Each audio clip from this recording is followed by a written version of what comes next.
보셨어요? 좋아요, 구독, 알람 설정까지.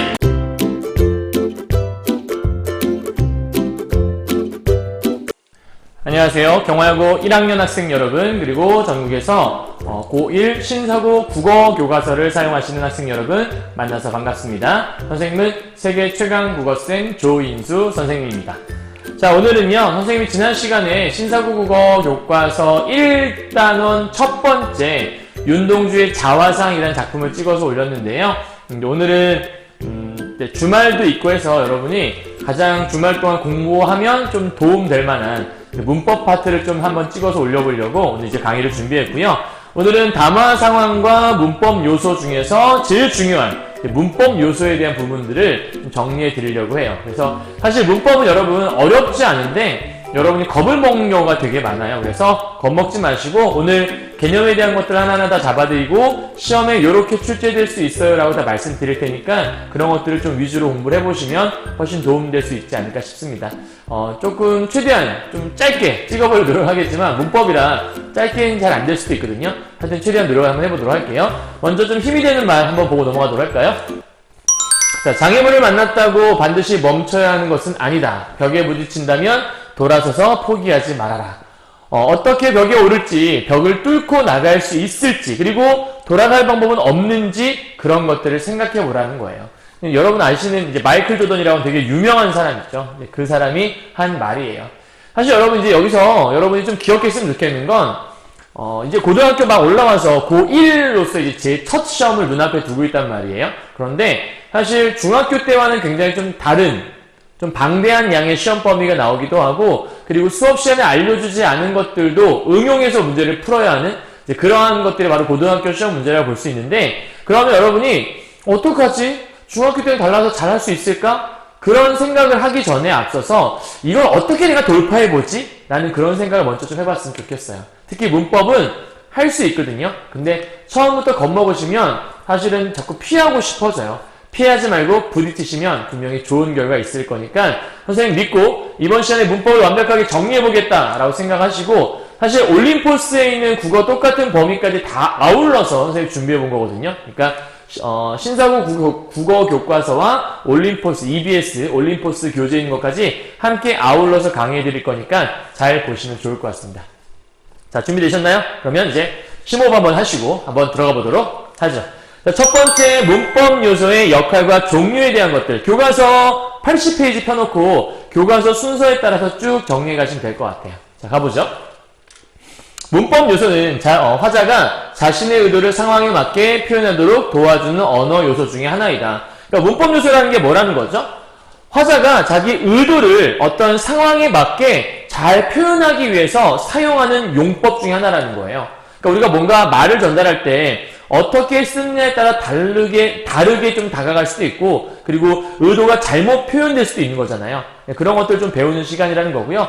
가장 단적인 예로 이런 게 있겠죠. 나보다 높은 사람이라면, 나보다 나이가 많은 사람이라면 좀 이렇게 존대해서 얘기를 해야 되는 건데 그거를 무시하고 그냥 얘기하게 되면 대화가 잘 소통이 안 될 수밖에 없겠죠. 그래서 대표적으로 이런 의사소통을 정확하고 효과적으로 하기 위해선 우리말의 문법 요소를 잘 이해해야 되는데 대표적인 게 뭐가 있냐? 높임 표현, 시간 표현, 피동 표현, 인용. 그래서 오늘 우리가 높임과 시간과 피동과 인용을 배우겠다라는 거고요. 이 네 가지에 더해서 올림포스 국어에서는 피동 플러스 사동도 하나 더 있거든요. 그래서 이렇게 해서 5가지.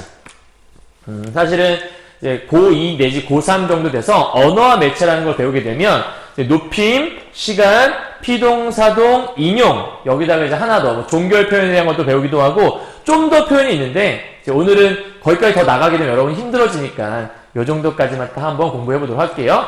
자, 제일 처음 시작은 우리 높임 표현부터 들어갈 거니까 한번 높임 표현에 대한 것들 정리해 보도록 하죠. 자, 높임 표현은 무엇이냐? 일단 상대 높임, 주체 높임, 객체 높임이라고 하는 3가지가 있다는 건데요. 들어가 보죠. 화자가 어떤 대상이나 상대의 높고 낮은 정도를 구별하여. 여러분 제일 중요한 건 높고 낮은 정도를 구별해서 표현하는 것들. 그러니까 높임법이라고 해서 여러분 중요한 포인트가 높이는 것만 생각을 하시면 안 되고요. 낮은 정도까지 구분을 하라는 얘기예요. 그러니까 나보다 높은 대상에게는 높여서 얘기를 해야겠고 낮은 대상에게는 좀 낮춰서 얘기를 해야 되는 거죠. 그게 이제 높임법이라고 얘기를 하는 거죠. 그러니까 무조건 높이는 건 높임법이에요. 그러면 안 된다라는 거예요.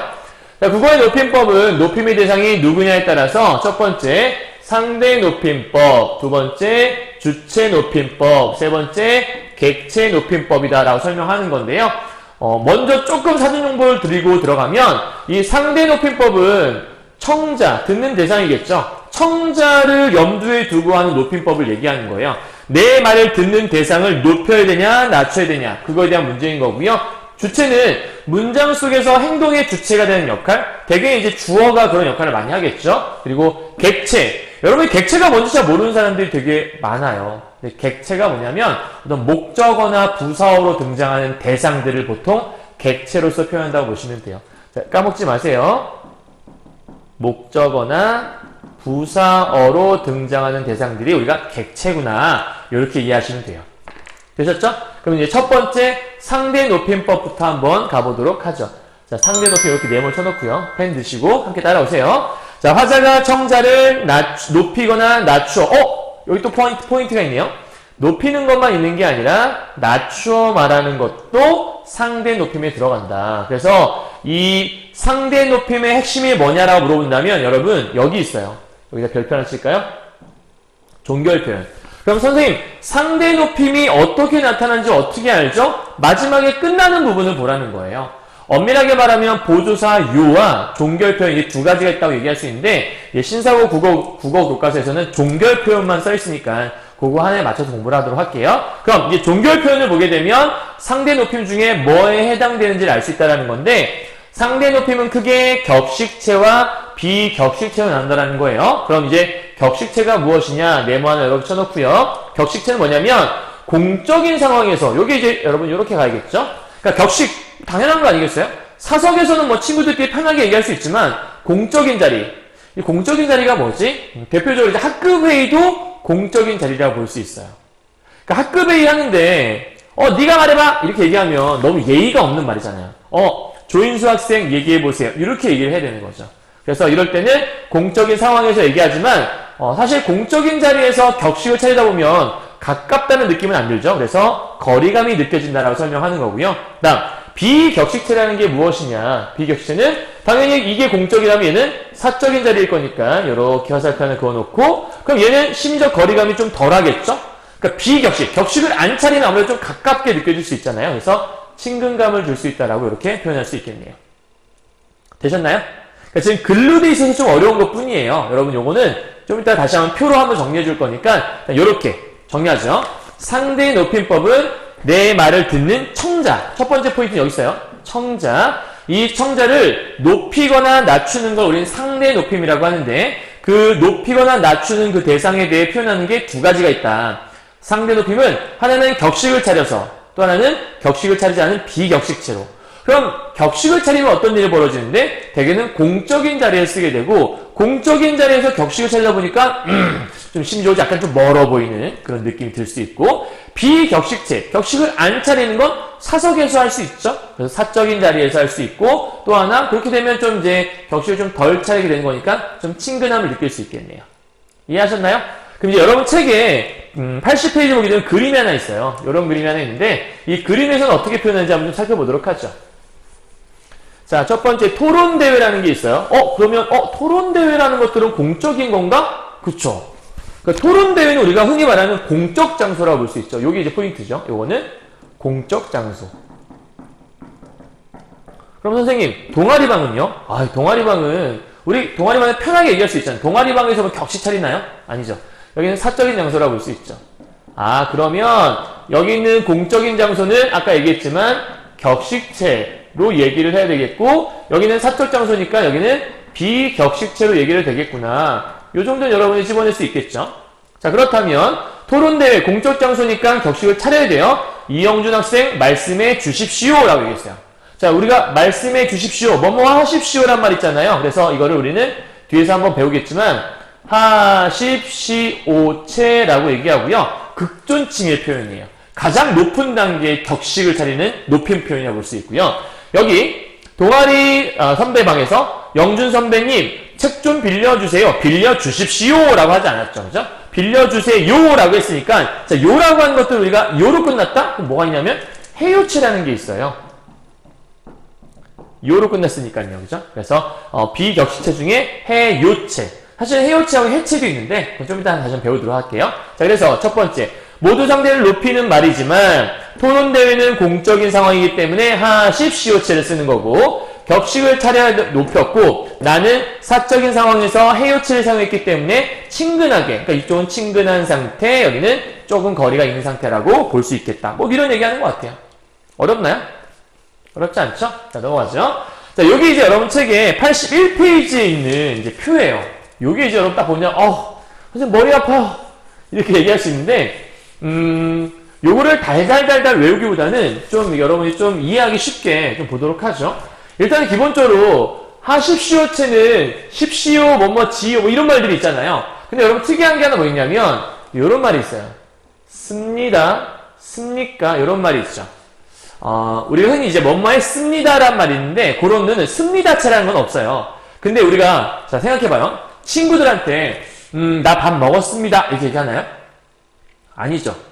보통은 이제 나보다 높은 대상에게 선생님 저 밥 먹었습니다. 엄마 저 밥 먹었습니다. 이렇게 얘기하죠.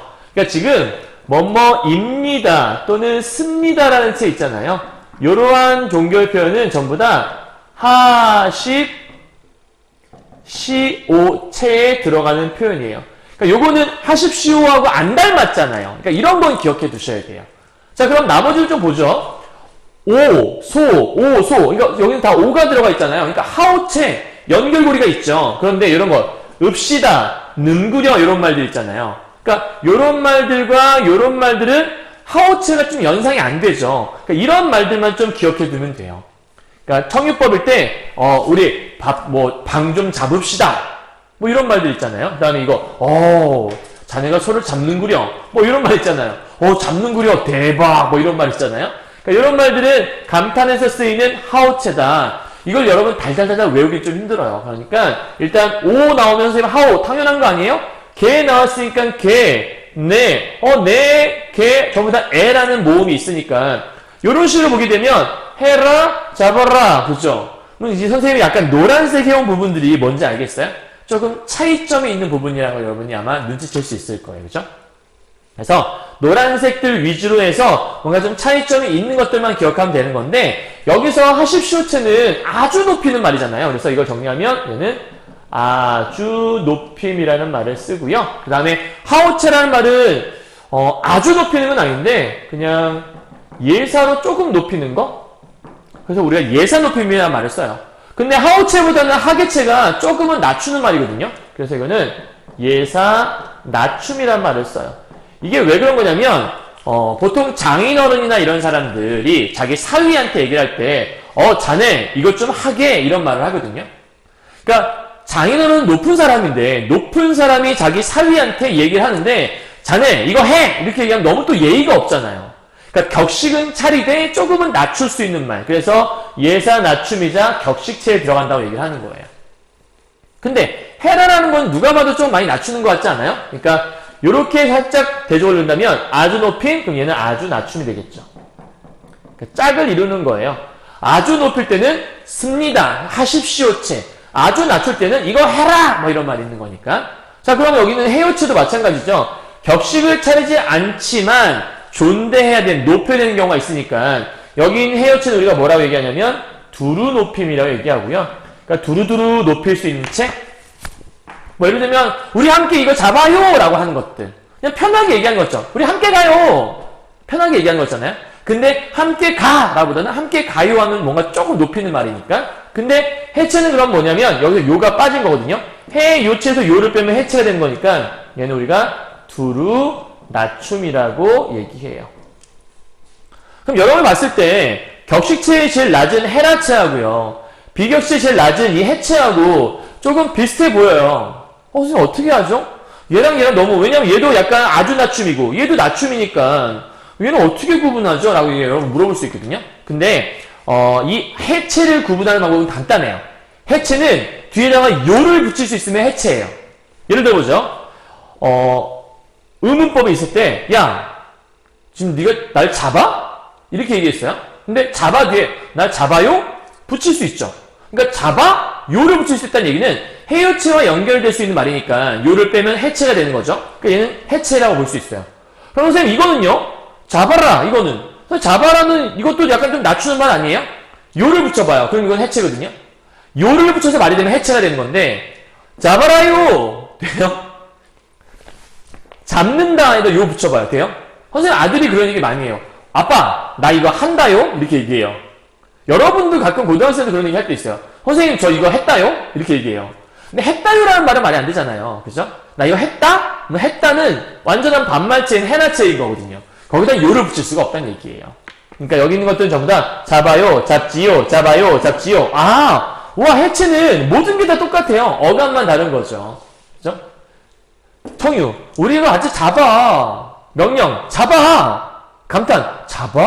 뭐 이런 것들 전부 다 약간 어감의 좀 차이는 좀 있는 것 같죠. 그죠? 어쨌든 이런 얘와 얘가 짝꿍, 얘와 얘가 짝꿍, 얘와 얘가 짝꿍이라는 거 보통 시험에서는 헤라체와 해체가 조금 혼동될 수 있는데 해체와 헤라체를 구분하는 방법은 헤라는 요를 붙이면 말이 안 된다는 거. 헤라 여체는 없으니까. 근데 해체는 요를 붙여서 말이 된다는 거니까 잡아, 요, 잡지, 요. 그러니까 여기는 전부 다 똑같다라고 이렇게 알 수 있을 거예요. 그죠?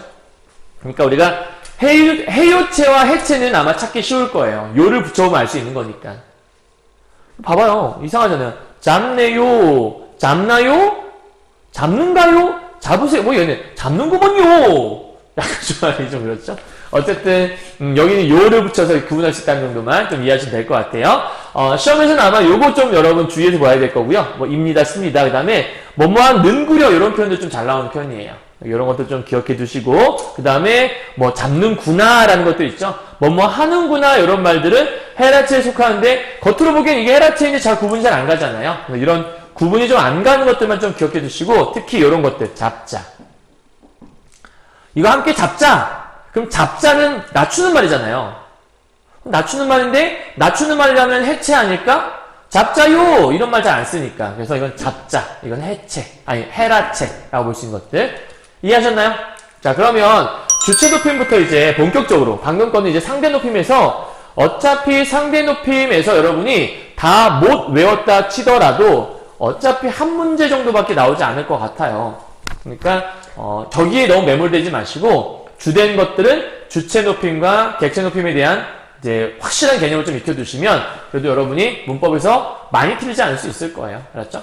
자, 한번 나가보도록 할게요. 자, 주체 높임입니다. 서술의 주체를 높이는 방법이다. 그럼 첫 번째 포인트는 주체를 높인다는 게 포인트고요. 주체 높임을 서술의 어간에, 자, 여기 첫 번째요. 어간에 선어 발음이 의시가 붙어서 만들어진 거래요. 혹시 문법에 대한 개념이 없는 사람들을 위해서 살짝 선생님 말씀드리는데요. 일단 어미라고 하는 게 무엇인지 알아야 되고 어간이라고 하는 게 뭔지는 여러분 알고 넘어가셔야 돼요. 예를 들면 이런 거죠. 먹다라는 말이 존재할 때 먹다, 먹으니, 먹어서 이런 말들이 있죠. 자 그럴 때 이렇게 끊어서요. 그럼 뒤에 있는 말들이 붙어서 얘가 변한다라는 걸 알 수 있을 거예요. 자 그러면 얘는 지금 기본적으로 변해요 안 변해요?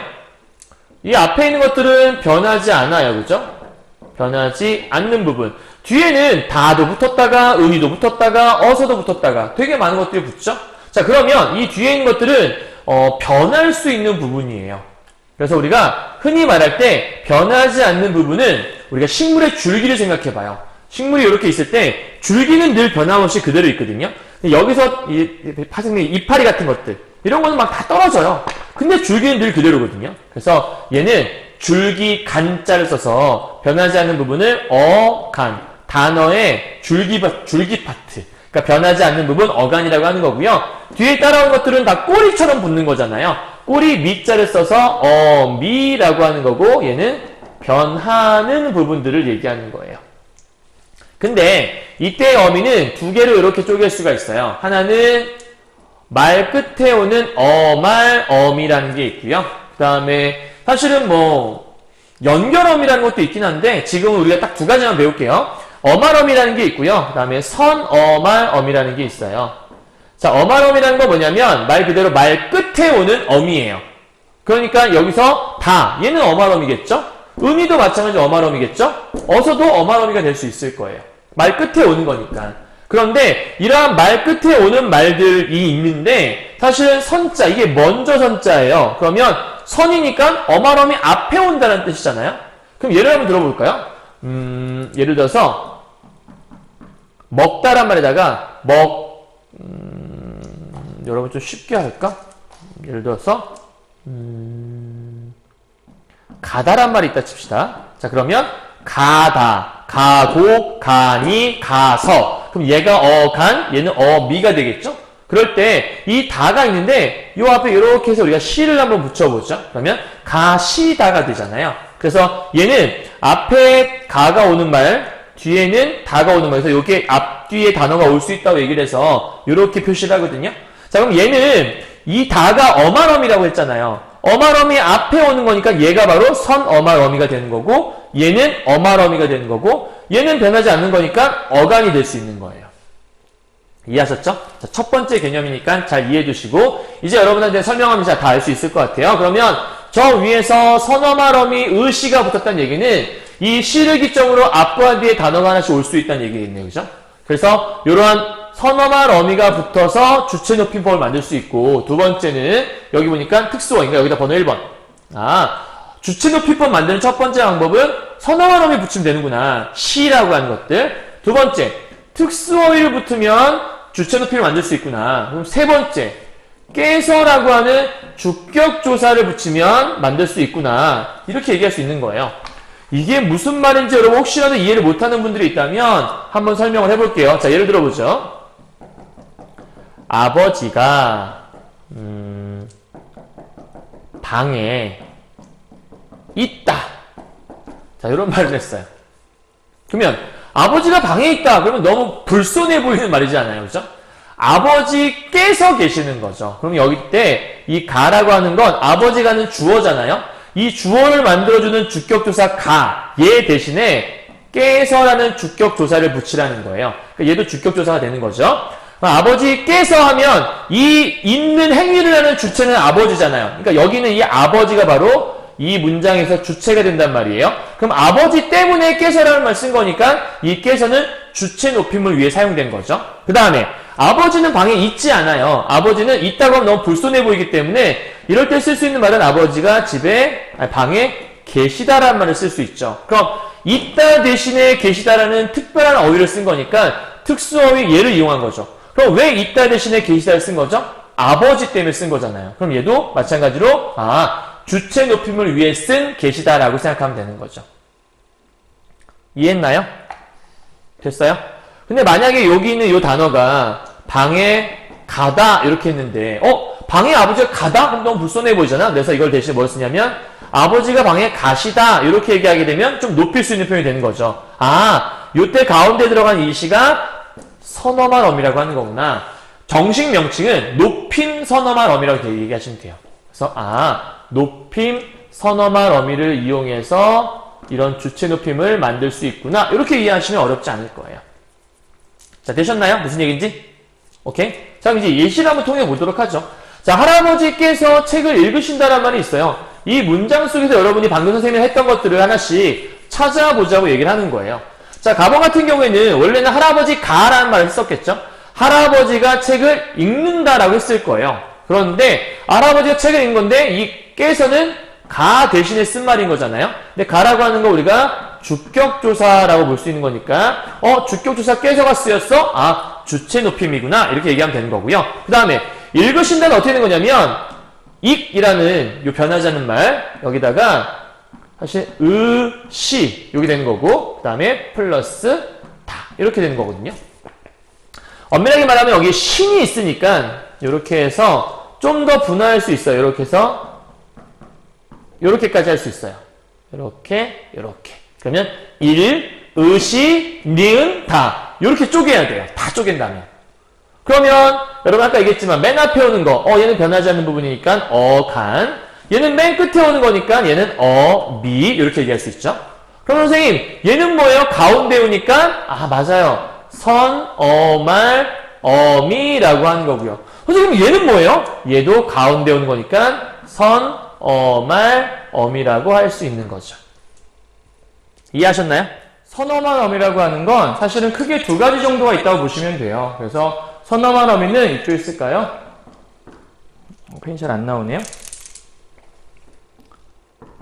선어말 어미는 크게 높임을 나타내는 선어말 어미하고요. 그 다음에 시제를 나타내는 선어말 어미, 이렇게 기억하시면 되는데요.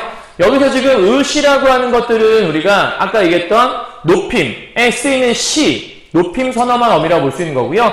요 니은이라고 하는 건 책을 읽으신다라고 했잖아요. 그러니까 지금 현재 읽고 계시는 거니까 이건 이제 현재를 나타내는 시제 선어말 어미라고 보시면 돼요. 좀 어려운 개념들은 아니니까 그렇게 기억하시면 될 것 같아요. 자, 이거 잠깐 지우도록 할게요. 자, 그럼 두 번째, 여기 보면 얘는 할아버지께서 똑같네요. 할아버지께서라고 하는 주격 조사가 쓰였죠. 근데 잡수신다란 말이 있잖아요. 요거는 아이들이 선생님 이거는 잡수신다도 이거 시가 들어가 있는 거 아닌가요? 라고 얘기할 수 있는데 사실 요거는 이제 선생님들에 따라 설명이 좀 다를 수 있거든요. 근데 우리 책은 어떻게 돼 있냐면 잠깐 뒤로 넘어갔다 올게요. 여기 보면 어딨지? 네, 모시다 뵈다 여기는 안 써있네요. 앞쪽에서 여기 있다. 특수어휘 잡수시다를 각각 사용했다고 되어 있잖아요. 그러니까 이게 원래 그 사전을 좀 찾아보면요. 이쪽에 쓸게요.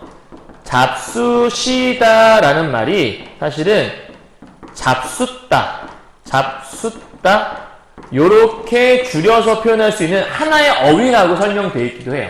뜻 자체에서. 그래서 잡수시다는 잡숫다의 하나의 어휘다. 그러니까 하나의 그냥 특수 어휘로 볼 수도 있고요. 이거를 잡수 플러스 시 플러스 다. 그래서 잡수다란 말에 시가 붙은 말이다라고 설명하는 책도 있거든요.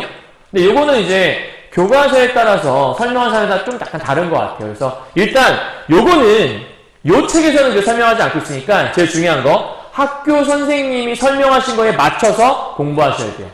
분명히 말씀드려요. 이거 이렇게 되신 거 아니에요? 이렇게만 함부로 얘기하시면 안 되고 학교에서 가르친 대로 공부를 하시는 게 좀 좋아요. 이해하셨나요? 그러니까 여기서는 지금 잡수시다를 하나의 어휘로 보고 있으니까 혹시나 선생님이 이런 얘기 하셨으면 그런 것도 있구나라고 이해하시면 될 것 같고 일단 이 책에서는 잡수시다 자체를 하나의 특수어휘로 보고 있구나 이렇게 이해하시면 좀 더 쉬울 것 같아요. 그러니까 얘는 어떻게 된 거예요? 주격조사와 특수어휘 이렇게 이해하셔야 되는 거고 얘는 주격조사와 높임 선어말 어미 시 이렇게 구분해서 공부를 하시는 게 필요한 거죠. 이해했죠? 자, 여기까지가 주체 높임에 관한 거고요. 이따가 다시 한번 정리할게요. 다음 객체 높임법은 목적어나 부사어가 지시하는 대상. 이게 뭔 얘기냐면 이 목적어나 부사어를 선생님이 아까 객체라고 한다고 했죠.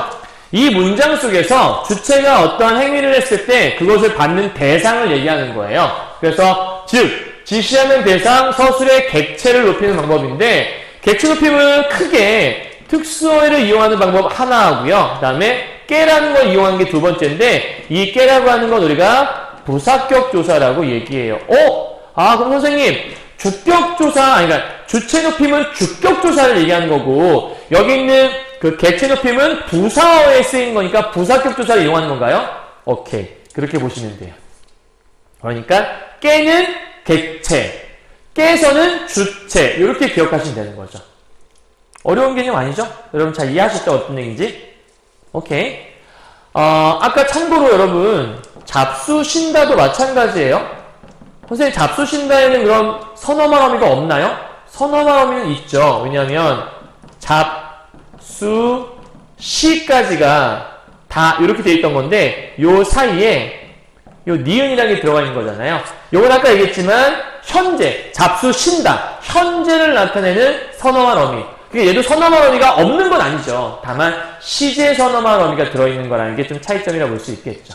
자, 여기 있는 그림을 하나 보도록 하죠. 진아가 할머니를 뵈러 갔다. 진아가 할머니께 과일을 줬다. 그럼 여기서 이 진아가 할머니를 뵈러 갔다 해서 말하고 싶은 건 무엇일까? 보니까 할머니를이라고 하는 거 여러분 알고 있겠지만 목적어라고 하잖아요.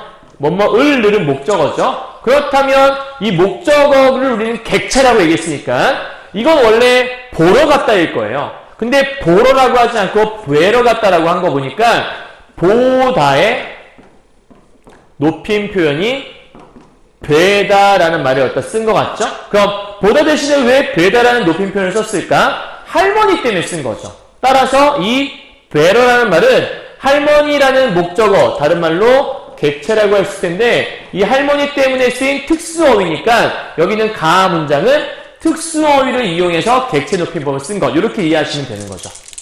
그럼 이쪽은요. 진아가 할머니에게 펜이 안 나오네. 할머니에게라고 원래 돼 있었을 거예요. 할머니에게 과일을 주었다. 이렇게 아마 있지 않았을까요? 근데 주다란 말 대신에 지금 뭘 쓴 거냐면 드리었다라는 말로 지금 바꿔놓은 거고 여기는 에게 대신에 깨로 바꿔놓은 거잖아요. 그럼 여기서 에게라고 하는 건 할머니에게. 여러분 에게라는 말을 우리가 부사격 조사라고 해요. 그럼 부사격 조사가 붙은 말은 우리가 부사어라고 할 수 있겠죠. 아까 우리 분명히 얘기했지만 부사어나 목적어는 객체라고 했어요. 그럼 여기서는 할머니가 객체가 되는 거죠. 그럼 그런 객체였던 할머니에게 대신에 깨를 썼다라는 건 할머니 때문에 쓴 거니까 요거는 부사격 조사 깨를 이용해서 객체 높임이라는 거를 여기다가 실현한 것이고 밑에 보니까 주다라는 말 대신에 들이다라는 말에다가 어순 똑같이 있는 거 보니까 요건 들이다라는 말을 가져온 거잖아요. 그러니까 주다라는 말 대신에 들이다라고 하는 특수 어휘를 이용해서 객체 높임을 실현했구나 라고 보시면 되는 거죠. 그러니까 여기는 가는 특수 어휘만 이용한 거고요. 여기는 나는 부사격 조사 깨와 특수 어휘를 이용해서 객체 높임을 실현했다. 그럼 이걸 알 수 있죠. 객체 높임은 주로 특수 어휘를 통해서 많이 드러난다는 걸 알 수 있어요. 밑에 볼까요? 목적어인 베다라는 특수 어휘를 사용했고 부사어인 할머니를 위해서 조사 깨와 특수 어휘 들이다를 사용했다. 다 방금 설명했던 거죠? 그럼 부사어와 목적어는 무슨 체라고요? 객체요. 이제 잘 이해하셨죠? 자, 그럼 이제 넘어가 볼게요. 그런데 이런 높임법의 원리를 모르고 잘못 사용하는 경우가 있다. 그래서 당연히 이건 시험 문제에 나올 수밖에 없어요. 잘못된 문장을 주고 혹은 잘된 문장을 섞어서 준 다음에 잘못된 것들을 골라라. 이런 것들은 나올 수밖에 없겠죠? 그럼 이제 뭐가 잘못된지를 한 번씩 골라보자고 얘기를 하는 거예요. 자, 좀 이렇게 줄여서 보도록 하죠. 고객님, 이 제품이 예쁘십니다. 라고 얘기했어요. 이 제품이 예쁘시대요. 예쁘시다? 얼핏 보면 맞는 거 같잖아요. 와, 이 제품이 예쁘시다. 그러니까 이거는 상대방을 완전 높여주는 거잖아요.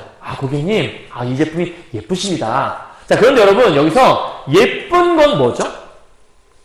제품이 예쁜 거예요. 그죠? 제품이. 근데 제품이 높임의 대상인가요? 제품은 높임의 대상이 아니죠. 고객님이 높임의 대상이죠. 고객님이 높임의 대상인데 고객님은 두고 제품을 높여버리다니 웃기는 거잖아요. 그죠?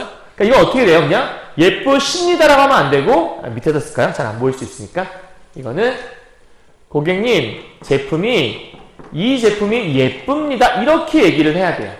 이제 여러분 주의할 게 하나 있는데 이 제품이 만약에 고객님 거였다. 고객님의 소유물이었다. 그러면 높여질 수도 있어요.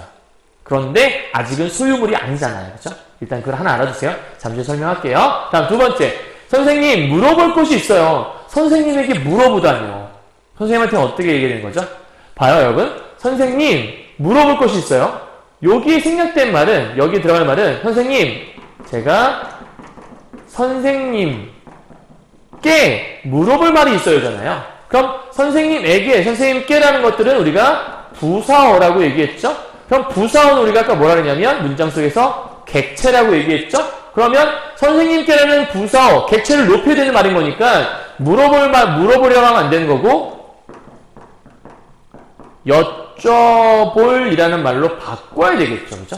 혹은 여쭐 말이 있어요. 이렇게 바꿔야지만 맞는 말이 되는 거죠. 따라서 여기는 특수 어휘를 써야지만 된다라는 거죠. 다음 세 번째.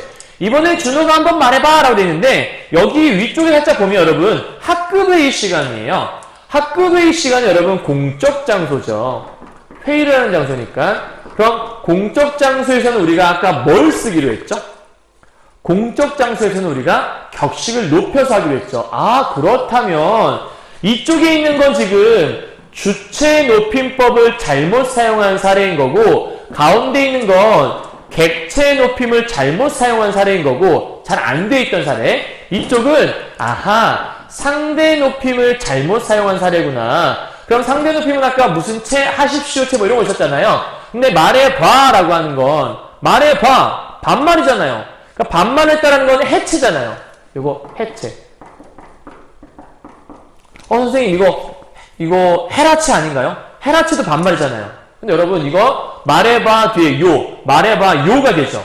이거는 요가 돼서 말이 되는 거네. 근데 우리가 알고 있기로 요를 붙여서 말이 되는 건 해체라고 했잖아요. 해요체에서 요를 빼면 해체가 되는 거니까 그래서 얘는 해체라고 볼 수 있는 거고, 이 해체는 사실은 반말이잖아요. 그러니까 이거를 아까 우리가 뭐라 했냐면 두루 낮춤이라고 얘기했었고, 이 두루 낮춤의 해체는 비격식체였단 말이에요.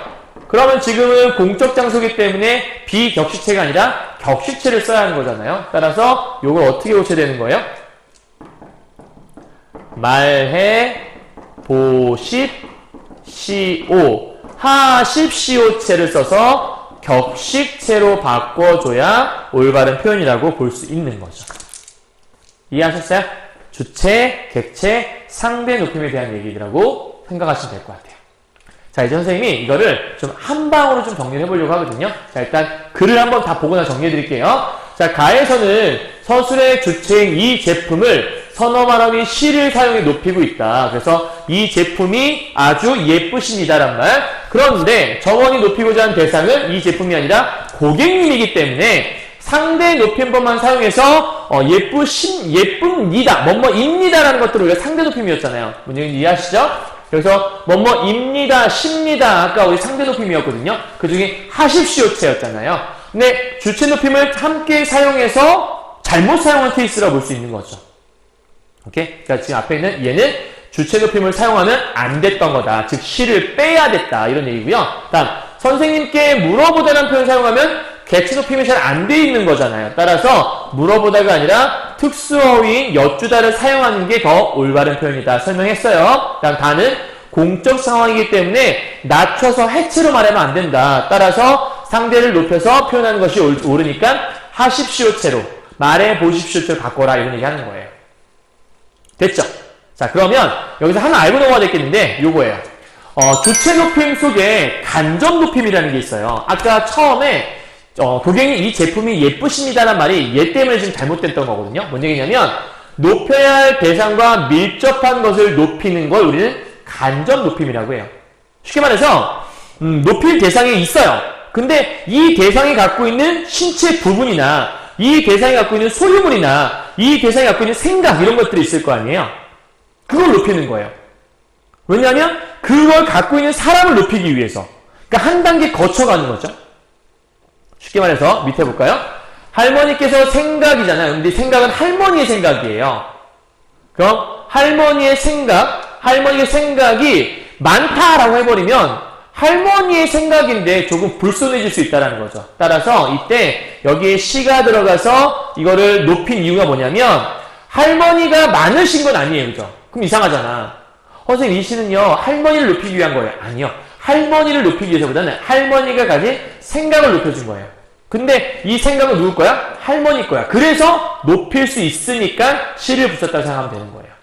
그러니까 원래는 생각은 많으실 수 없어요. 아까 제품이 뭐 예를 들어서 예쁘신다 똑같은 건데 다만 이 생각이 할머니가 가진 거기 때문에. 그럼 밑에 마찬가지죠. 원래 귀가 밝으실 수 없거든요. 근데 귀는 밝은 건데 여기에 이 시를 붙여서 말을 맞춘 건 뭐냐면 이 귀는 아버지의 소유물이기 때문에 결국은 주체 높임 속에 직접 그 앞에 있는 주체를 높이는 것도 있지만 이 주체가 갖고 있는 이 소유물이나 생각 등을 돌려서 높이는 거니까 얘를 한 단계 거쳐서 높이는 거니까 이런 걸 우리가 간접 높임이라고 한다는 거예요. 어쨌든 이런 간접 높임도 주체 높임에 포함되는 개념이라고 보시면 되는 거고요. 이럴 때는 다 시를 사용한다. 선생님 왜 시를 사용하죠? 주체 높임 속에 포함되는 개념이니까 주체 높임은 시를 이용한다고 했으니까요. 이해하셨죠? 자, 그러면 지금까지 우리가 이제 상대 높임, 주체 높임, 객체 높임이라고 공부했잖아요. 자, 이거에 대한 것들을 이제 한 방으로 정리 한번 해보도록 할게요. 갑시다. 자, 높임법 종합 정리입니다. 여러분 항상 공부한 다음에 이렇게 표로 정리를 좀 해봐요. 그럼 좀 더 이해하기 쉽거든요. 높임법이 뭐예요? 라고 얘기할 때 이 표를 알고 계시면 여러분 다 아는 거나 마찬가지죠.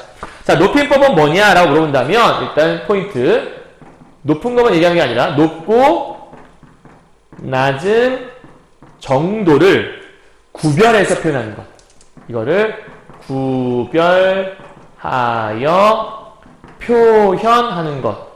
이걸 우리는 높임법이라고 한다. 그러니까 포인트는 높은 것만 얘기하는 게 아니라 낮은 것까지 다 함께 포함하는 개념이겠죠.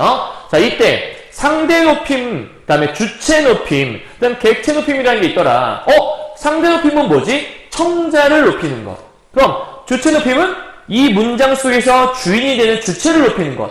그럼 객체 높임은 그 문장 속에서 서술어의 객체, 즉 이때 객체는 선생님이 아까 뭐라고 했었냐면 부사어나 목적어 기능을 하는 것들을 높여주는 거라고 선생님이 설명했었죠. 그죠? 자, 그럼 청자를 높여주는 상대 높임은 어떻게 구분할 수 있냐? 이렇게죠.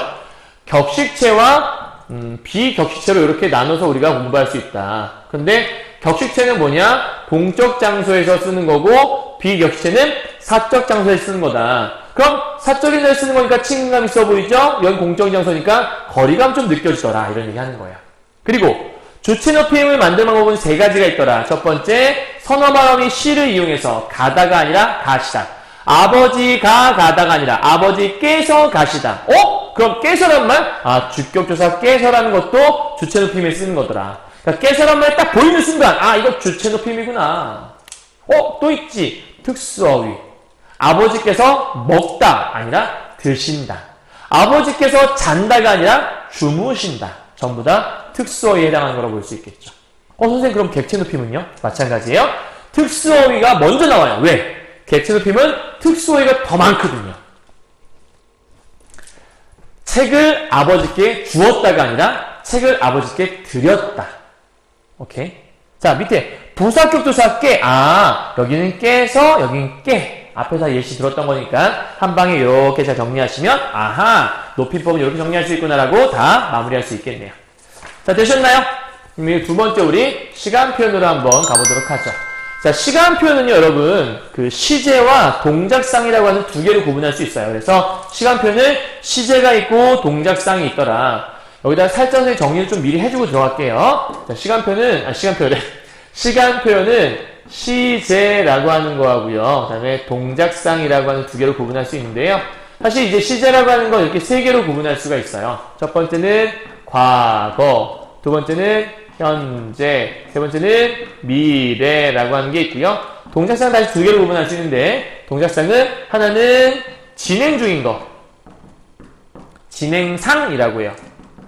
그 다음에 끝나버린 거, 완료상이라고 얘기해요. 이렇게. 그래서 요 5가지를 배우는 게 요 시간 표현에 대한 거라고 생각하시면 돼요. 자, 과거라고 하는 거 얘기할 때는 우리가 뭘 얘기하냐면 사건이 발생한 거죠. 그 다음에 이 사건에 대해 말한 걸 우리는 발화시라고 해요. 그래서 과거는 사건이 먼저 일어나고 나중에 말을 하는 거죠. 그러니까 사건은 일어난 상태에서 그때 그랬었지라고 얘기하는 게 과거거든요. 그러니까 지금 사건시가 먼저 일어나는 걸 우리는 과거라고 하고요. 근데 사건시하고 이 발화시가 동시에 나 지금 이거 먹는다! 이거는 현재의 모습이죠. 그죠? 그 다음에 이 사건이 아직 일어나지 않았어요. 그런데 먼저 말을 한 거예요. 선생님이 지금 괄호를 연 거는 먼저 일어난 걸 얘기하는 거예요. 먼저 말을 했는데 나중에 그 사건이 일어나네요? 이런 거 우리가 미래, 나중에 일어날 일을 지금 얘기한 거니까. 나 내일 갈 거야! 근데 사건은 아직 안 벌어졌죠. 안 갔으니까요. 근데 말은 했잖아요. 그러니까 발화가 먼저 일어나고 사건이 나중에 일어나는 것들, 미래. 여기는 사건이 먼저 일어났는데 나중에 얘기하는 건 우리는 과거. 어렵지 않죠? 쉬운 개념이에요. 진행상이라고 하는 건 진짜 말 그대로 진행 중인 것. 완료상인 것들은 이미 끝나버린 것. 죽어있다. 이미 죽어서 끝난 거잖아요. 그죠? 근데 약간 좀 애매한 개념이 있긴 해요. 그거는요. 가는 중이다. 뭐 이런 것들은 가는 도중이니까 진행 중이라 볼 수 있는 것들. 이따가 안에서 한번 설명해 보도록 하죠. 자, 갑시다. 시간 표현입니다. 어떤 상태나 동작이 일어나는 시간과 관련된 일을 표현하기 위해서 그러면 시간과 관련된 일을 표현하기 위해 사용하는 문법 요소를 우리는 시간 표현이라고 한다라고 이거에 대한 정의를 내리고 있는 거네요. 그죠? 자, 그럼 뭐가 있냐? 방금 얘기했던 시제라는 것과 동작상이라는 게 있더라. 그럼 시제는 뭐가 있냐? 과거가 있고, 다음에 현재가 있고, 그 다음에 여기는 미래가 있더라. 방금 다 얘기했던 거네요. 그런데 과거는 뭐냐? 사건 시가 말하기보다 앞서, 즉 사건이 먼저 일어났고 나중에 발화, 나중에 얘기하는 거. 그때 그랬었지 뭐 이런 과거. 그 다음 이것과 똑같이 일치하는 말하는 동시에 사건이 일어나고 있는 거를 우리는 현재. 그 다음 미래는 사건 시가 발화보다 나중에, 즉 사건 시가 발화보다 나중이라는 건 사건은 나중에 일어나는 거고 말은 지금 했다는 얘기니까 미래에 대한 거다라고 얘기하는 것들. 그럼 이제 중요한 건 뭐냐? 이 시제라는 건 어미와 시간 부사를 통해서 실현된다라는 게 제일 중요한 포인트입니다. 이게 좀 어려운 것 같아서 여러분 차에서는 이제 그림으로 설명하고 있는 거죠. 죄송해요. 자, 여러분 여기 지금 하얀색으로 되어 있어서 약간 조금 너무 밝게 빛나갖고 잘 안 보일 수도 있을 것 같아요. 그게 좀 걱정이긴 한데 일단 말로 최대한 좀 설명 한번 해보도록 할게요. 아까 얘기했던 건 똑같은 거예요. 발화가 지금 나중에 일어났잖아요. 사건이 먼저 일어났고 그러니까 나중에 말을 했으니까 지나간 사건에 대해 과거라고 하는 거고요. 여기는 동시에 일어났으니까 현재라고 하는 거고 발화 사건, 먼저 말을 했는데 사건은 나중에 일어났으니까 나중에 일어날 일을 지금 얘기한 거잖아요. 미래 일을 예언한 거죠. 그러니까 미래 시제라고 얘기하는 거죠. 자, 그럼 이때 여기는 어제란 단어, 지금이란 단어, 내일이란 단어 이런 것들을 우리가 사실은 부사어라고 하는데 시간과 관련된 부사어잖아요. 그래서 이거를 우리가 다른 말로 시간 부사어라고 하는 거예요. 잘 안 보일 수 있어서 이쪽에다 쓸게요. 시간 부사어가 있다. 과거는 어제라고 한다든가 아니면 현재는 지금이라고 한다든가 아니면 미래는 내일이라고 하는 이런 것들이 전부 다 시간 부사어다라고 생각하는 거고요. 좀 전에 선생님이 방금 얘기할 때 시간 부사와 어미 있잖아요. 이 어미가 이제 여러분 제일 어려운 것들인데 어미가 포인트라고 보시면 돼요. 자, 그런데 여러분 아마 다 알고 있는 것들일 거예요. 예를 들면 이거 뭐죠? 밥을 먹다란 말이 있는데 이거를 나 밥 먹었다? 이렇게 얘기해버리면 이 어시라는 게 들어가서 과거를 얘기하는 거잖아요. 어제 먹었다는 거잖아요. 근데 나 지금 먹는다? 이렇게 얘기하면 지금 먹는 게 되는 거잖아요. 그죠? 근데 나 그거 내일 먹겠다. 이렇게 얘기하면 지금 안 먹고 내일 먹겠다는 거잖아요. 그러니까 미래, 과거, 현재 이런 얘기하는 거예요. 근데 이게 전부 다 어디 있냐면 선생님이 맨 앞에 있는 뭐라 그랬지 아까? 간. 맨 끝에 있는 뭐라 그랬죠? 미. 그럼 어미인데 끝에 오는 거니까 어말어미. 어말어미와 어간 사이에 오는 것. 어말어미보다 앞에 있다. 먼저 선자를 써서 선어말어미. 선어말어미. 선어말어미. 그래서 여기 써있는 거예요. 선어말어미 요런 것들 그다음에 요런 것들 요런 거를 써있는 거죠. 이해했어요? 어려운 개념은 아니에요. 다만 구분할 때 여기는 현재를 얘기할 때 혹은 여기 얘기할 때 이 동사와 형용사 있잖아. 좀 차이가 있긴 한 거죠. 자, 예를 들면 이런 거예요. 먹는다라고 했을 때 가운데 는이 들어갔잖아요. 그러니까 먹는다는 선어말어미니까 요 위에 부분이에요. 근데 먹다라는 말은 우리가 동사라고 하죠. 근데 그 동사에다가 는을 붙였어요. 동사에 는 붙인 거? 얘네 현재를 나타내는 선어말어미 이용해서 현재 나타내는 거구나. 이걸 설명하는 거예요. 근데 형용사 없다 나오죠. 이게 뭔 얘기냐면 아름답다란 말이 형용사잖아요. 근데 아름답다의 현재를 만들려면 어떻게 된 거지? 그녀는 아름답다. 그럼 뭐 붙일 게 없잖아요. 아름답는다. 이상하지 않아요? 그러니까 아름답다에다가 가운데 뭐 선어말어미 같은 걸 집어넣는 게 더 이상한 거예요. 그래서 형용사는 안 붙인다라고 설명하는 거죠. 이해하셨나요? 어려운 개념 아니라는 거 다시 말씀드렸어요. 자, 그러면 여러분 구분할 게 하나 있는데 얘는 선어말어미라고 했잖아요. 얘는 관형사형어미라고 했어요. 여러분 관형사형어미가 뭐냐면요. 지울게요. 관형사형어미는 관형사의 기능을 하는 거예요. 선생님 관형사는 뭔가요?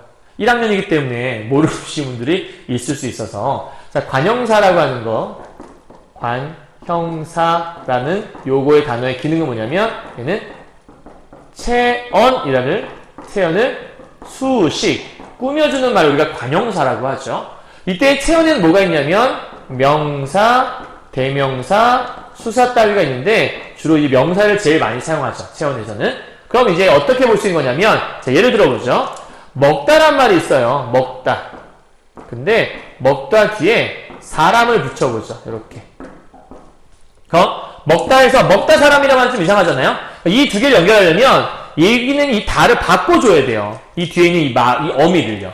근데 이 어미를 바꾸는데 어떻게 바꾸냐면 내가 과거의 모습을 만들고 싶다. 그럼 일단은 야 이거 어제 이거 먹은 사람 누구야? 이렇게 얘기하지. 먹는 사람 누구? 이렇게 얘기 안 하잖아요.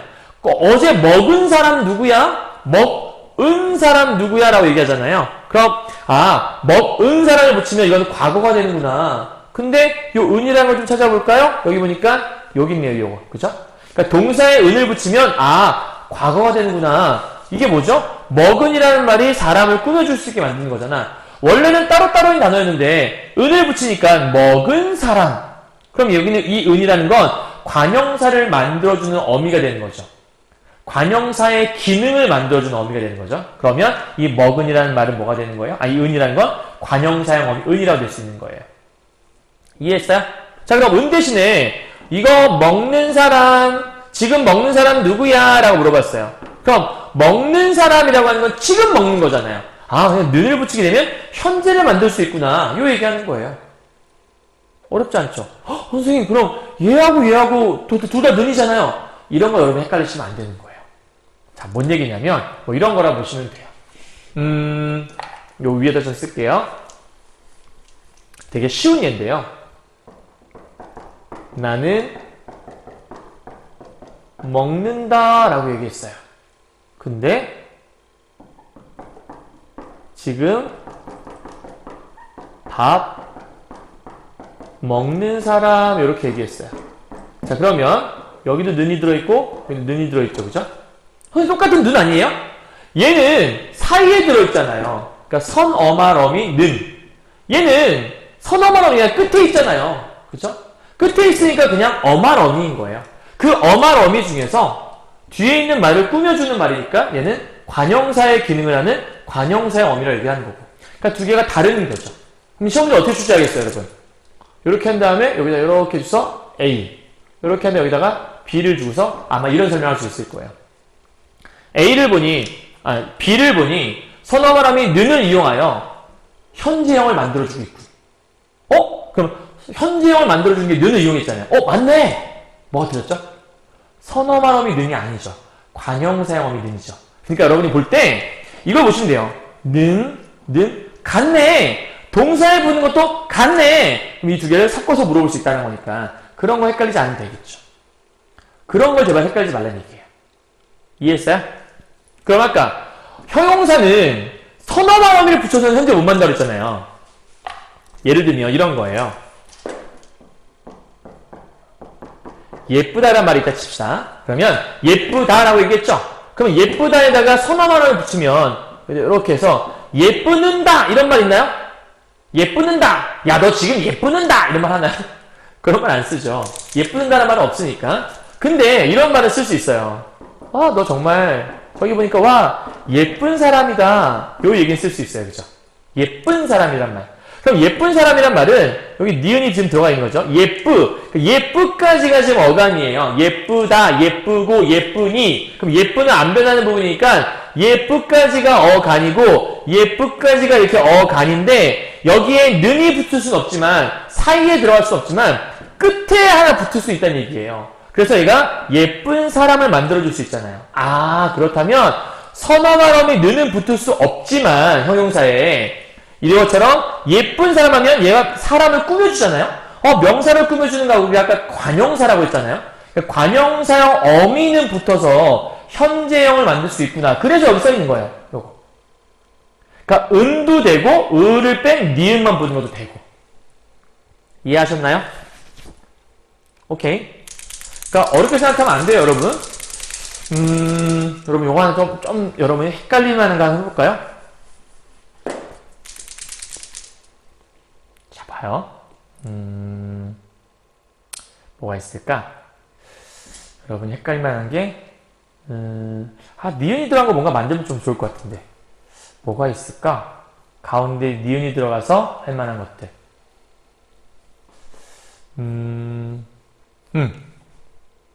그것도 아닌데? 패스. 그거는 생각나면 한번 해보도록 할게요. 자, 그러면 여기서 여러분이 뭘 기억해야 되는 거냐면 시간부사어는 아까 다 말씀드렸고요. 그 다음에 선어말 어미와 관형사형 어미를 헷갈리면 안 돼요. 그게 먼저 첫 번째 포인트고요. 그 다음에 기본적으로 헷갈리지 않는 것들도 되게 많네요. 왜냐면 뭐 이런 것들 누가 헷갈려요? 이건 과거 얘기하는 거니까. 먹었다. 이건 미래를 본 사람이 어디 있겠어요? 당연히 과거라고 보겠죠.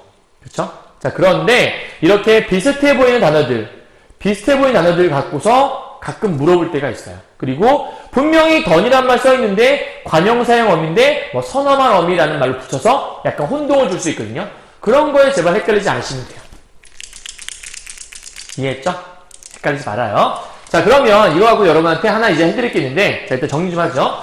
동작상이라고 하는 거, 우리는 지금 이제 과거, 현재, 미래는 끝났고요. 동작상이라고 하는 건 동작의 양상을 표현하는 것으로서 대표적인 게 뭐가 있냐? 진행상이 있고 아까 완료상이 있다 그랬죠. 그럼 진행상이라는 건 뭐뭐하고 있다, 뭐뭐어가다 이런 말 있다고 얘기했었고요. 그 다음에 완료상이라고 하는 건 뭐뭐 버리다, 뭐뭐어 있다, 놓다 뭐 이런 말들이 있대요. 그래서 예를 들어 영어가 빵을 먹고 있다 해서 빵을 먹고 있으면 지금 먹고 있는 거잖아요. 그러니까 진행 중이라는 걸 우리가 알 수 있는 거고요. 그 다음에 영어가 빵을 다 버렸다. 먹어버렸다는 거는 이미 먹어서 끝내버린 거잖아요. 그러니까 이거 우리가 완료되었다라고 쓴다라는 거거든요.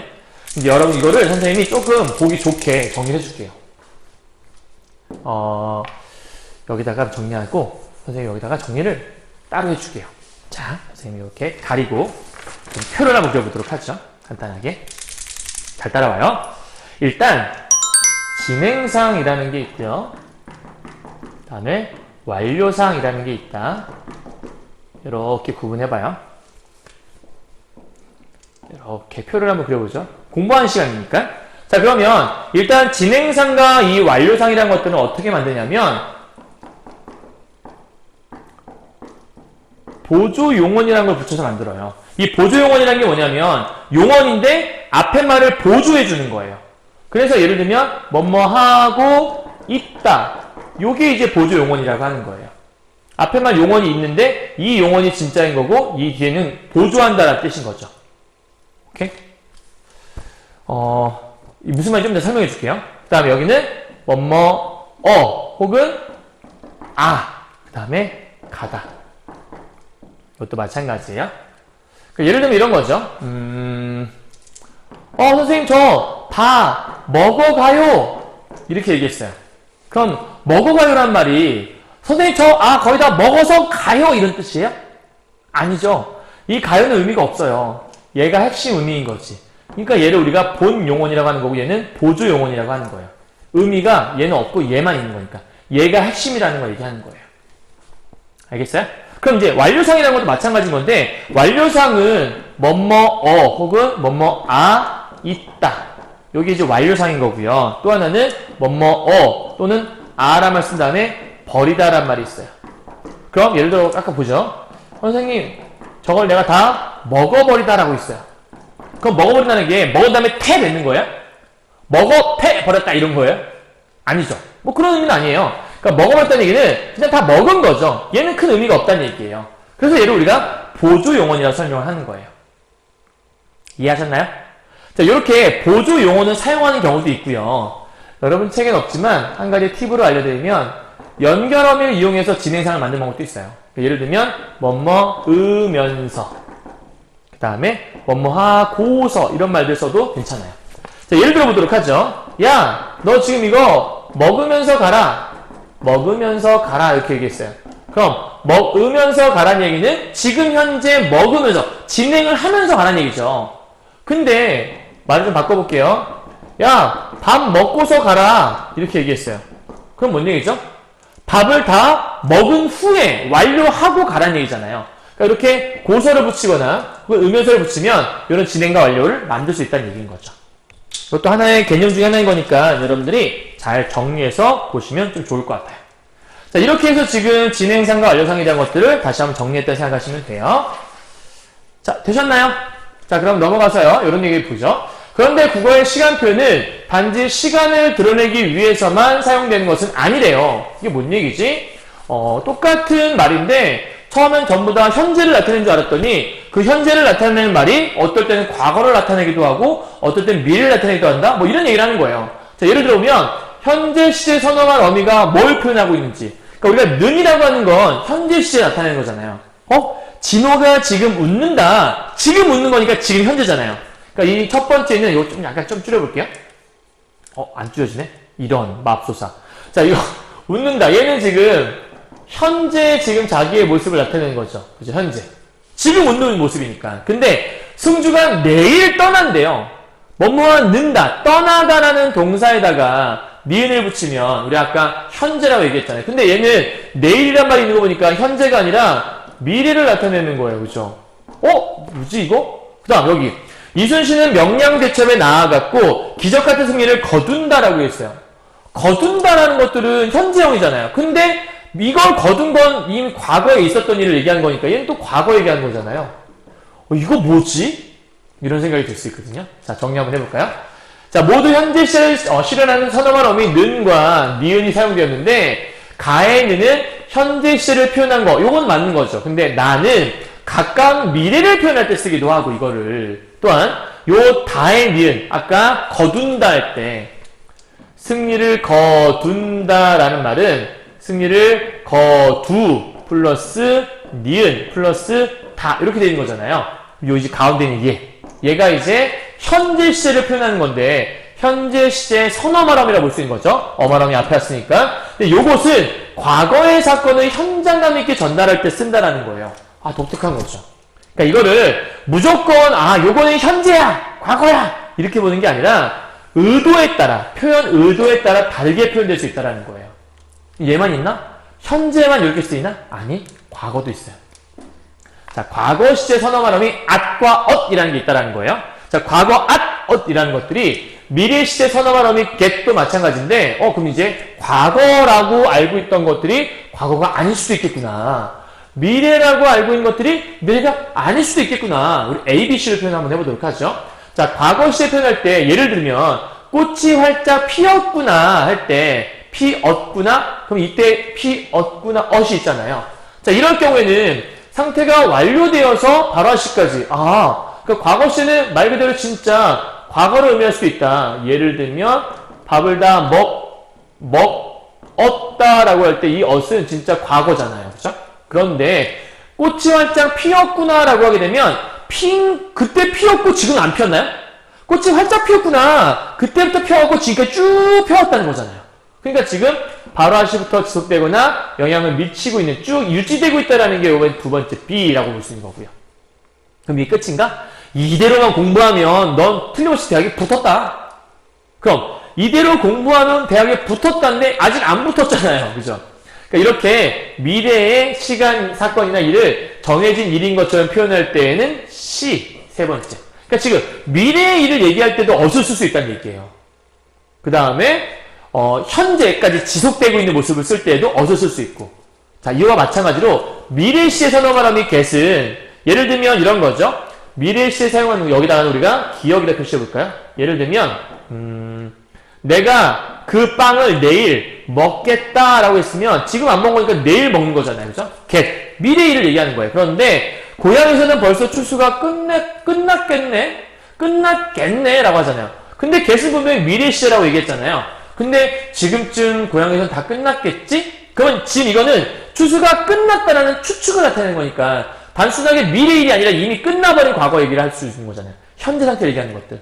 또 하나, 올해는 목표를 꼭 달성하겠어 라고 하는 것들. 이거는 화자의 의지. 그러니까 추측을 나타낼 때도 쓸 수 있고 의지를 나타낼 때 쓸 수도 있다. 이렇게 다양한 표현 기법이 가능하다는 거예요. 자, 그래서 선생님이 요거를 여러분이 좀 보기 좋게 한 방으로 정리를 해봤어요. 요 표로 정리하면 여러분이 좀 더 이해하기 쉬울 것 같아서 그냥 글로 되어 있는 거를 이해하기 어려우니까 표로 한번 정리해 본 거예요. 자, 한번 보도록 할게요. 현재 시제 선어말함이 니은 혹은 는이나 니은 같은 것들. 요거는 첫 번째, 말 그대로 원래 본질적인 의미는 웃는다. 인수가 지금 웃는다. 씩. 요거는 현재 시제잖아요. 근데 내일 떠난다라고 하면 사실 지금 떠난 상태는 아니니까. 그러니까 가까운 미래에 벌어질 일을 표현하기도 하고, 다음 과거 사건을 현장감 있게 표현하는 것들. 그때 이순신 장군이 승리를 거둔다. 책 같은 데 써 있잖아요. 그러니까 그때의 일을 되게 지금 일어난 것처럼 표현할 때. 과거의 일이지만 그래서 과거를 얘기할 때 쓰고 미래 얘기할 때 쓰고 현재 얘기할 때 쓰고 다양하게 쓰이는구나. 두 번째, 아시나 엇 같은 경우에요. 과거 시에 당연히 쓰겠죠. 나 밥을 먹었다 라고 쓰는 것들. 근데 꽃이 피었네. 그럼 그때도 피었지만 지금까지 쭉 피어있는 거니까 현재까지 지속. 다음 미래 사건을 정해진 사실이냐 얘기할 때, 야 그렇게 공부하면 대학에 붙었네. 그럼 이란 것들은 미래에 일어날 일인데 지금 정해진 것처럼 얘기하는 것들. 마지막 계시란 단어, 미래 시제. 내일 내가 가겠다. 내일 일어날 일이잖아요. 미래죠. 근데 지금쯤 끝났겠네. 그럼 이거는 그냥 추측. 미래 일을 얘기하는 건 아니죠. 이미 끝나버린 걸 얘기한 거니까 끝났을 거라고 추측하는 거죠. 다음 주체 의지가 되는 거. 내가 그걸 하겠다. 물론 얘가 좀 약간 모호하긴 하지만 내가 하겠다. 나의 의지를 밝히는 거라고 볼 수 있는 것들.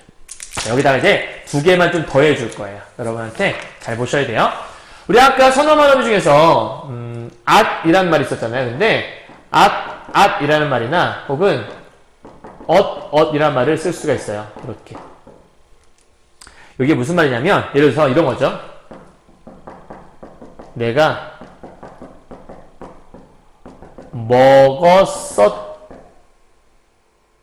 내가 그거를 먹었었다 이렇게 얘기했어요. 그러니까 내가 그때 먹었었어 이렇게 얘기하는 거예요.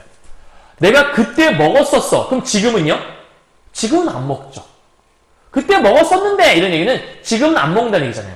그러니까 이렇게 at이나 ot을 쓰잖아요. 그냥 그때는 했지만 지금은 안 하는 거기 때문에 일종의 단절을 의미할 수 있어요. 그때와 지금이 아니라 단절된 거죠. 그런데 이런 얘기도 있어요. 야, 너 그때 보니까 화장실에서 너 혼자 초코파이 먹더라? 이렇게 얘기할 수 있어요. 혼자 초코파이 먹더라? 이렇게 얘기할 수 있어요. 그럼 초코파이 먹더라란 말 있잖아요. 그럼 그거는 그때 일을 내가 지금 뭐하고 있는 거냐면 일종의 회상하고 있는 거죠. 이렇게. 그래서 더는 회상의 의미를 지니기도 하고 at이나 ot은 단절의 의미를 지니기도 한다는 것도 하나의 이 시간 표현의 선어말 어미를 이용해서 의미를 부여하는 거라고 볼 수 있어요. 다양한 표현들이죠. 자, 마지막이에요. 이렇게 국어의 시간 표현은 다양한 표현 효과를 낼 수 있다라고 설명되어 있고, 따라서 효과적인 의사소통을 하기 위해서는 시간 표현을 적절하게 선택해서 사용해야 한다라고 설명하고 있는 겁니다. 되셨나요? 자, 그럼 이제 이제 세 번째죠. 세 번째, 피동 표현과 사동 표현을 한번 넘어가 보도록 하죠. 요 피동과 사동은 사실 시험에 잘 나오는 건데 여러분이 요번 기회 잘 정리해 두시면 아마 시험에 잘 맞출 수 있을 거예요. 자, 피동 표현은 뭐냐면 일단 중요한 게 당한다라는 게 포인트예요. 예를 들면 그러니까 인수가 영희를 때린다. 그럼 이건 내가 때리는 행위잖아요. 근데 영희 입장에 나한테 때림을 당한 거잖아요. 맞음을 당한 거나 마찬가지니까 그러니까 맞게 된 거죠. 이렇게 당한 대상을 우리가 피동이라 할 수 있는 건데 여기 보게 되면 동작을 주체적으로 하면 능동이라고 할 수 있고 당하는 것은 피동이라고 할 수 있다. 그러면 이 능동과 피동은 서로 반대 개념이라고 알 수 있겠네요. 머릿속에 능동의 반대는 피동이라는 걸 기억하시면 돼요. 자, 그래서 어떻게 만드는 거냐? 피동 표현은 능동사의 어간에 피동 전미사 이히 리기를 붙여서 만드는 거네요. 자, 정리하면 이렇게 되는 거죠. 첫 번째 어간 플러스 어간이 나오면 뒤에 어미나 전미사가 붙게 되어 있거든요. 근데 이 뒤에 뭐가 오냐면 이, 히, 리, 기 따위가 오게 되면 피동사를 만들 수가 있다는 거예요. 그러면 이제 우리가 피동문을 만들 수 있다. 그리고 되다나 어지다나 개 되다란 말이 붙을 수 있다는 건데 사실 이 되다라는 것들은 뭐 이런 거 있죠. 예를 들면 진지가 점령되다 이렇게 쓰면 이게 피동의 의미가 되는 거예요. 그러니까 점령을 내가 한 게 아니라 점령이 된 거니까. 그러니까 된 건 뭔가 당했다라는 의미가 들어있는 거잖아요. 그래서 이렇게 되다를 붙여도 피동이 될 수 있는 거고요. 그 다음에 점령 되게 그러니까 뭔가를 하게 되다. 그러니까 되다란 말 여기 또 있네. 되다. 그 다음에 어지다. 그럼 얘랑 이 차이가 뭐지? 거기는 개 되다고 어지다니까 이걸 이제 정리하게 되면 잘 봐요, 여러분. 여기는 이렇게 이히릭이나 여기는 되다 붙이는 거 있죠? 그러니까 얘하고 얘 있죠? 이 두 개 이렇게 붙여서 이런 걸 우리가 뭐라고 하냐면 파생적 피동이라고 해요. 자, 파생적 피동이라는 건 뭐냐면 간단하게 얘기해서 짧게 만들어진 피동, 다른 말로 우리가 단형 피동이라고 해요. 단형 피동. 하나의 단어를 만드는 거죠. 한 개의 단어 되어 있는 것들을 얘기하는 거예요. 그런데 여기는 어지다나 게되다는 좀 길게 만들어진 피동이라고 얘기해서 사실 문장적으로 만들어진 통사적 피동이라고 얘기를 하고요. 이런 거를 우리가 올림포스 교재에서는 아마 장형 피동이라고 되어 있을 거예요. 요렇게. 그래서 되다는 이쪽에 붙여서, 왜냐면 되다는 전미사거든요. 그래서 이러한 이희릭이라는 전미사와 되다라는 전미사를 붙여서 파생적 피동. 선생님 파생적 피동이라는 게 뭐죠? 이거는 전미사를 붙여서 만드는 것. 이렇게 생각하시면 되고요. 이쪽은 어지다나 게되다랑을 붙여서 만든 것들을 우리가 통사적 피동이라고 한다. 그럼 어떻게 만드는 건데? 능동문의 목적어가 피동문의 주어가 되고 능동문의 주어는 피동문의 부사어가 된다. 말 되게 어렵게 돼 있는 것 같잖아요. 그런데 정리를 하면 하나도 어렵지 않아요. 일단 알고 넘어가세요. 능동문에 있던 목적어가 피동문의 주어가 되고 능동문의 주어는 그러면 이런 얘기죠. 능동이 이렇게 있고 피동이 이렇게 있다. 그럼 능동문에 주어, 목적어, 서술어가 있다고 얘기했을 때 주어는 여기 보니까 주어는 부사어가 됐으니까 얘는 부사어가 되고 목적어는 주어 내렸으니까 얘는 일로 와서 주어가 되더라. 그리고 얘는 그대로 내려올 텐데 얘는 아마도 이 서술어가 피동사가 되는 거가 있겠죠. 이런 식으로.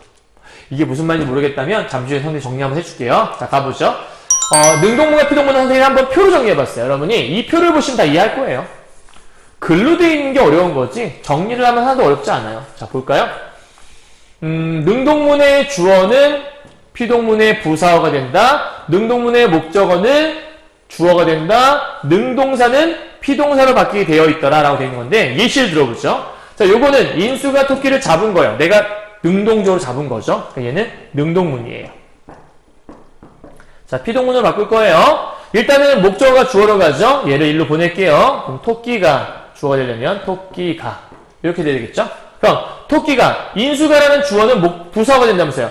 우리 부사어 만드는 방법은 아까 에게를 붙이면 된다 그랬죠. 그러니까 토끼가 인수에게 그럼 부사어가 됐어요. 그죠? 토끼가 인수에게 잡다는 능동사인데 우리 아까 만드는 방법이 뭐 있었죠? 이, 히, 리, 기 이런 거 붙이라 그랬죠. 자, 그 중에 잡이다, 잡히다, 잡리다, 잡기다 제일 어울리는 건 얘네요. 그죠? 그러면 토끼가 인수에게 잡히다 라고 하게 되면 피동이 완성되었습니다. 이렇게 얘기할 수 있는 거죠. 어렵지 않죠? 능동사, 피동사 이렇게 내려오면 되겠네요. 되셨어요? 하나도 어렵지 않아요. 오케이? 자, 그러면 피동문을 만드는 방법을 정리는 선생님이 이렇게 표로 한번 해봤어요. 자, 이게 끝이에요. 앞에 있는 말이 좀 어려웠어도 이 말을 기억하시면 다 이해할 수 있어요. 자, 파생적 피동이라는 거를 아까 얘기했죠. 이거는 우리가 단형 피동이라고 얘기한다. 그리고 통사적 피동을 우리는 장형 피동이라고 얘기를 하는데 단형 피동은 어떻게 만드냐? 어간에 전미사 이희리기를 붙여서 만든다. 또 하나는 타동성 체언이라고 하는, 즉 이건 명사겠죠. 이러한 명사에다가 되다 혹은 받다, 당하다 이런 것들을 붙이게 되면 파생적 피동사의 피동사가 만들어지는 거예요. 그러니까 이쪽은 쉽게 말해서 피동사를 만드는 역할을 한다고 보시면 되겠죠. 자, 예를 들면 뭐가 있을까? 피동사를 만드는 거 가장 단적인 예가 그런 거 있겠다. 예를 들어 볼게요. 설득이라는 명사가 있어요. 근데 설득. 근데 이게 타동성 체언이라는 게 뭐냐면 타동이라고 하는 건 좀 쉽게 설명할게요. 목적어를 취하는 거를 우리가 타동사라고 해요. 그러니까 설득은 누구누구를 설득하다잖아요. 그러니까 설득은 이미 앞에 타동의 의미, 목적어를 앞에 전제를 깔고 가는 단어라고 얘기할 수 있는 거예요. 그래서 설득, 누구누구를 설득. 설득은 명사인데 설득에 설득되다 이렇게 붙이면 이게 타동사가 되는 거죠. 이해했어요? 점령도 마찬가지예요.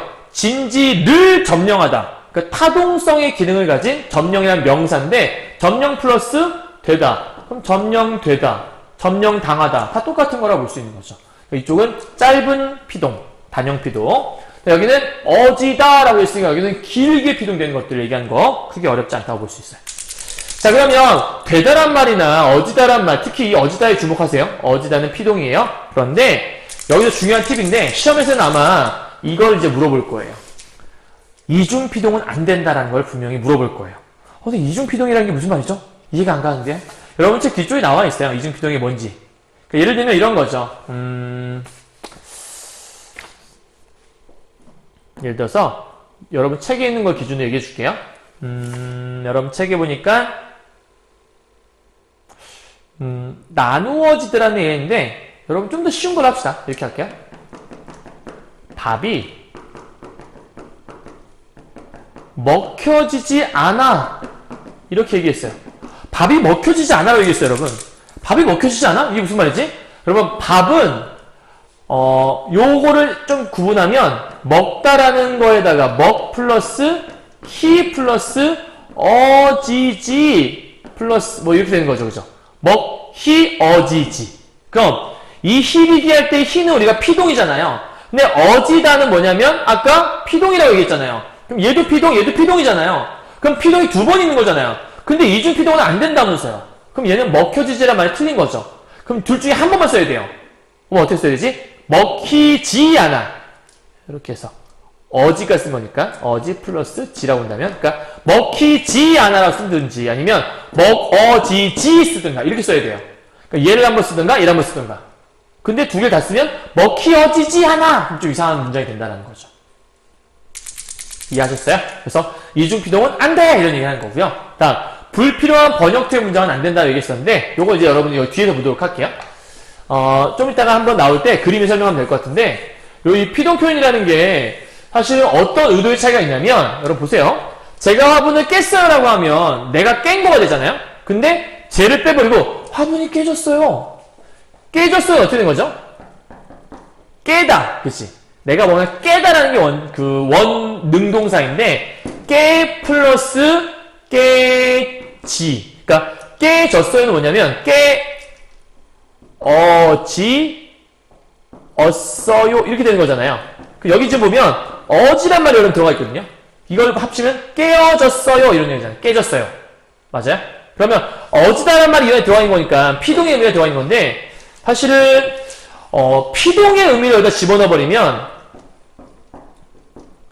내가 뭔가 했다는 느낌보다는 걔가 그냥 어떻게 된 건지 모르겠지만 누군가한테 당했어 이런 의미가 되는 거죠.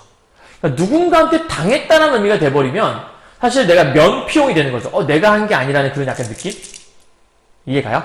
그러니까 그렇게 될 수 있다는 게 하나의 포인트가 될 수 있는 거고요. 그래서 뒤에 보면 화분을 깨는 게 주체가 나였는데 처음에는 만약에 나처럼 깨졌어요 라고 하게 되면 행위를 당한 화분만 드러나 있게 되죠. 그러면 주체가 누구인지 부각하지 않으려는 심리를 반영해서 그러니까 일부러 자기가 약간 좀 책임을 회피하려는 의도가 숨어있다고 얘기할 수 있는 거죠.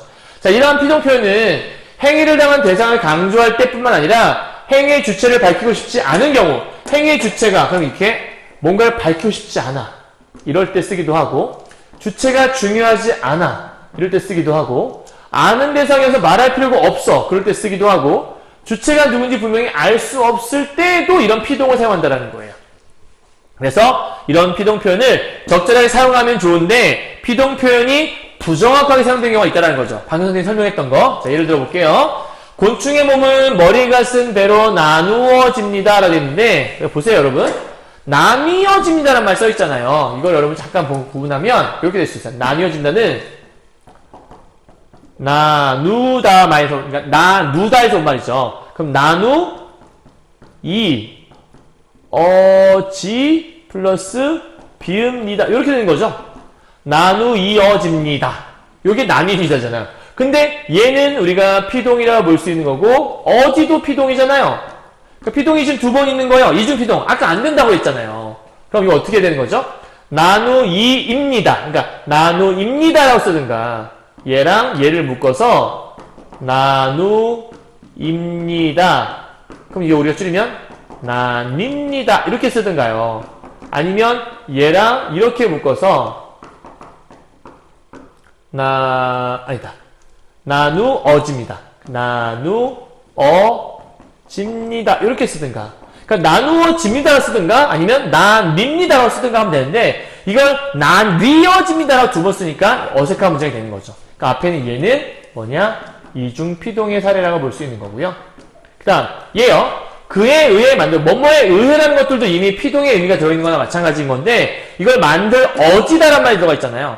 그러니까 이게 뭐냐면, 약간 번역할 때, 영어에 by라는 게 있잖아요. 뭐뭐에 의해 어떻게 되어졌다, 이런 게 있으니까, 그런 것들이 오늘 약간 불필요한, 그래서 뒤에 설명이 나와 있는데, 첫 번째, 피동사나 어지다, 게, 되다 등의 표현 중에 하나만 사용하면 되는 건데, 가 같은 경우에는 나뉘다와 어지다가 둘 다 사용돼갖고, 나뉘다가 뭐냐면, 나누 플러스 2 플러스 다잖아요. 여기 이미 피동이 있는데, 피동이 어지다가 또 있다라는 거예요. 그래서 이중 피동에 설명하는 거서, 이중 피동 표현 사용하면 안 돼요! 이런 얘기 하는 거고요. 그 다음에 요거는, 그가 건축물 만들었습니다 하면 되는 건데, 그에 의해 만들어졌다 하니까, 번역투 문장이 되게 어색해서 사용하는 불필요한 피동 문장이라고 얘기하는 거죠. 되셨나요? 그래서 이런 내용들만 잘 이해하시면 크게 어렵지 않을 건데요. 자, 여기까지는 우리가 피동에 관한 거였고요. 자, 하나 더. 사동에 관한 거. 여러분 책에는 없어요. 이게 신사후 국어에는 없는데 경화여고 학생들은 이번에 올림포스 국어에서도 나온다고 했으니까 올림포스 국어에는 사동이 있거든요. 사동. 그럼 사동은 어떻게 만드냐? 사동이라고 하는 거 여러분 핵심이 뭐냐면 얘는 시키다예요.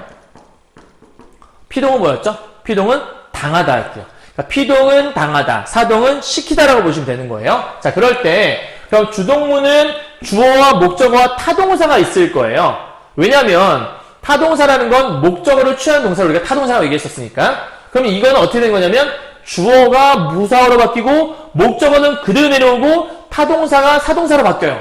근데 이때 어떻게 하냐면 여러분 잘 보셔야 돼요. 사동사를 만드는 방법에는 아까 피동사는 이히리기가 있었잖아요. 근데 얘는 이히리기 세 개가 더 들어가요. 우구추가 들어가요. 우구추. 이히리기 우구추가 들어가요. 그래서 이 7개 중에 하나가 붙으면 사동사를 만들 수가 있어요. 한번 만들어 볼게요. 자, 인수가 주어, 책을, 목적어, 타동사 읽었다. 오케이? 자, 그러면 똑같이 만들어 보죠. 자, 주어를 부사어로 만들으니까 얘를 인수에게가 되겠죠. 부사어를 만드는 방법은 에게를 붙이라 그랬어요. 그죠? 부사어, 에게. 그 다음, 책을은 그대로 내려오래요. 책을 그대로 써주시고요. 그 다음, 읽었다. 어떻게 되는 거죠? 이거 중에 하나 붙여야 되는 거예요. 그런데 여기 주어가 있죠. 선생님 이거 뭐예요? 새로운 주어가 하나 들어가요. 그러니까 아무나 넣으면 돼요. 그냥 영희가를 집어넣어 볼게요. 영희가. 아니, 선생님이라 하자. 더 좋겠다. 이왕이면 선생님이 라는 새로운 주어가 나타났어요. 인수에게 책을 읽었다에다가 이걸 한 집어넣어요. 일이었다, 일희였다, 일리. 아, 이게 제일 어울리네요. 그죠? 일우었다, 일추었다. 이것도 이상하고, 그죠? 그러니까 일, 키, 었다. 이렇게 되는 거예요. 그러면 선생님이 인수에게 책을 읽히었다는 얘기는 선생님이 인수에게 책을 읽도록 시킨 거예요. 시키다의 의미. 그러니까 우리가 이거를 사동문이라고 얘기하는 거죠. 이해했나요? 그럼 이거를 아까처럼 선생님이 한 번을 정리 한번 해볼게요.